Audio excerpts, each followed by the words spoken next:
دا د هیر ثعلبه نوم منافق مدینه منوره کې رسول الله صلی الله علیه وسلم ترالو ویسه ما د پاره دعا وکړه چې خدای مال راکړي. دا الله رسول ته فرمایل چې دا دعا ما غواړم. هغه د الله رسول پته وته. قران کریم کې الله پاک فرمایي ما چې چاته لګو چاته ډیر ورکړي د نو زخه پوي چې خدای خپويږي مونږ نه پويږو. بیا د خدای پکړو صبر کول پکار قناعت پکار عافیت سره رزق حلال غواړه خدای ایمان سوال اول کا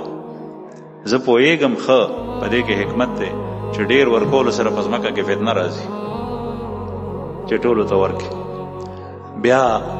مالک څه شو مزدور څه شو ترکان او ګلکار څه شو مالک څه شو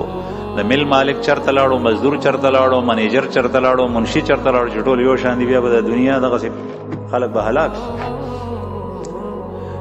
رسول الله صلی الله علیه وسلم وتو فرمایل چې خدای کوم مال درکړی دی په دې کې د الله حق ادا کو او په دې قناعت کوه. هغه لاړو بیا بل مجلس کې رالو چې ما ته دعا وکړه چې خدای مال راکړي. هغه زمانہ کې مال ګډي بيزي وخان. رسول الله صلی الله علیه وسلم وتو بیا فرمایل بعضی روایتو کې راځي چې په دریم ځلبانه وته د الله رسول خوخه نه و لیکن دعا وته وغوښته. نن سبا د چا سره د تعلق جوړولو د چا نیک مجلس ته دراتلو د چا نه د بیعت کېدو مقصد اصلي دی چې مال راشي. بعضې ځایونو کې ما تپوس وکړو خانقاوي ذکر و اذکار پکې ني د قرآن پاک تلاوت پکې نشته. هغې کې صرف او صرف داري چې خلک راځي دنیادار او پیر صاحب په منځ کې ناست هغه ته وایي چې ما دپاره دعا وکړه. بس د خانقاه مطلب دا دی کلونه تیر شي په شلګونو کلونه جماعت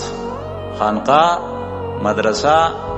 د هغې مقصد خدا دی چې د الله بندگان د الله سره یوځای شي د الله بندگانو ته د الله ته د رسیدو لار وښیي چې کله په هغې کې دا تذکرې رالي نو بیا څه پاتې شي. یو ځل حضرت حمزه رضی الله عنه چې په احد کې شهید شوی دی حضرت حمزه رضی الله عنه بیبي وایي چې پیغمبر علیه السلام سره څه خبرې کولې د دنیا د الله رسول وته فرمایل چې دې دنیا کې سو قناعت اختیار کړي نو بیا ښه ده او که دې کې لاله شو نو بیا د هغه دپاره وبال ده. د الله رسول به دا خبرې نه خوښې دي هغه مجلس یې په دې ختم. نو رسول الله صلی الله علیه وسلم دته دعا وکړه نو خدای پاک داسې څاروي ورکړل چې لکه د چینجو په شان به ډېرېدل ګډې بیزې داسې به ډېرېدې چې بس تا به باغ یې اچي ډېرېدې هغه څاروي په مدینه کې نه راتلل د مدینې نه بهر ووتو بیا مونځ ته نه راتلو پنځګانه مونځونو ته نه راتلو جمعې ته به راتلو بیا جمعې ته نه راتلو دومره یې مال ډېر شو. سارا کې دشته کې به د ځای جوړ کو په ریګستان کې هلته پاتې کېدو لرې ځای وراتلی نه شو مال یې پرېښوی نه شو. رسول الله صلی الله علیه وسلم تپوس وکړو فلان کې نه ښکاري یا رسول الله هغه ته تاسو چې دعا کړې ده مال یې دومره ډېر شوی دی چې هغې د وجې نه اوس هغه دلته نشي رارسېدی. پیغمبر علیه السلام سر وڅنډلو ویح ثعلبه ثعلبه تباه شو. چې کله یې دا ووایي د هغه د قوم او خاندان خلکو واورېدل هغوی ورته لاړل بیا خدای دې غرق کا د الله رسول ستا باره کې داسې خبرې کولې دا کس ورته تللی وی چې زکات راکړه هغه دې زکات نو ورکړی دا خو ما په خپلو لاسو ګټلی. بیا ورته خپل قوم کسانو ووایي چې د الله رسول د نه خفه نه شي ځینې ستا باره کې څه نازل نه شي فوراً دې دا مال وړه د قوم د وینا د وجې نه رالو. دا یاد ساتئ هغه زکات هغه مز هغه روجه هغه نیک عمل چې د قوم د وجې نه یو کې د یو کس د وجې نه یو کې د چا مخلوق دپاره یو کې دا الله جل شانو څخه ځای نه نیسي. من صام رمضان ایمانا واحتسابا غفر له ما تقدم من ذنبه چې چا روژه د ایمان په بنیاد او د ثواب په نیت باندې ونیو نو الله جل شانه یې ګناه معاف کوي. او دا شرط محدثین وایي او څو ځایه په حدیثو کې ذکر شوی دا هر یو عمل سره دی هر یو عمل سره کوم یو نیک عمل چې د الله دپاره کې هغه ځای نیسي او چې مقصد پکې بل وي یا پکې سلمه برخه او یا د هغې نه ډېر معمولي مقصد بل شو الله جل شانه فرمایي ټول هغه ته ورکړه زما نه دی. د قوم د وجې نه یې صدقه راړه او زکات. بعضې سړی د ملامت نه جومات ته راشي موږ جومات ته راتلل نه غواړو هلکه روژه ده فلانکي ډینګړي ټول خلک جومات ته ځي او ته په روژه کې هم نه ځې نو را روان شي. نو که اخلاص پکې پیدا شو د الله دپاره راتلل شروع کړل خو الله جل شانه د چا یو ذره برابر عمل هم نه ضایع کوي او کني دا نی کې دې شي چې اخلاص پکې بدګماني بل تکول نه دی پکار پاغه او کدانی نو الله جل شانه څخه د عمل زین نسی نو صالبه خدا ملامت د وجنا مال را روان دا الله رسول ته وی چې دا قبول کوي نه قبولو مړی واپس کو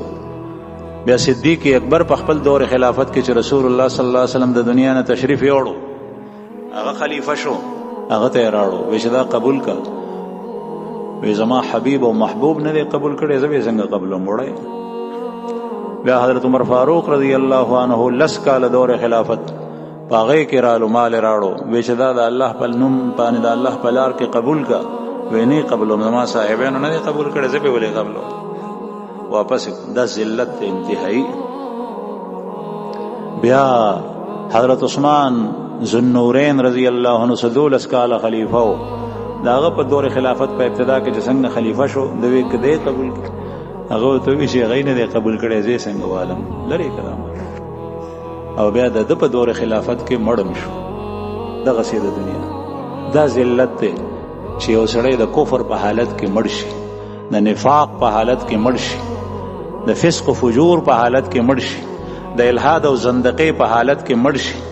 داسې حالت کې مړ شي چې خدای ته ناراضي داسې حالت کې مړ شي چې پیغمبر ته ناراضي صحابه کرام چې بده صحابي څخه راتلل د مرګ په وخت کې صحابي به وفات کېدو حضرت عمر رضی الله عنه شهید کېږي چې څوک راځي نړمبۍ خبره سکی وي خبکه غما امیر المؤمنین د الله رسول چې د دنیا نه تلونو تا ناراضي بعض سړی په امریکا کې په یو ځای بل ځای پیدا کېږي پلار او مور دې نه خپي چې مړ شینوال ته دغه کې ټلیفون چې ماته ګوري ایثار کوي تا ته چې ایثار کې ته بس تروږي ته هغه ژوندې کې ته هغه بد عذاب نه خلاص کې ستا توره دا چې تا نه پلار راضي لاړو ته په امریکا کې یا ته د دنیا په بل سر کې یا تا ونه لیدو پلار لیکن پلار د ناراضي د دنیا نه لاړو مور د نه خوشاله لاړه ځکه چې دا غي ته خدمت کولو هغه سره د تعاون کولو دا غي د خدمت کولو هغه د خوشحال ساتل هغه سره وکیناسته دا غي بری ته پوس پختنه کوله دا الله رسول چې د خوشاله او راضي لاړ شي نو داسته توره نو عرض می دا کول زما عزتمندو شي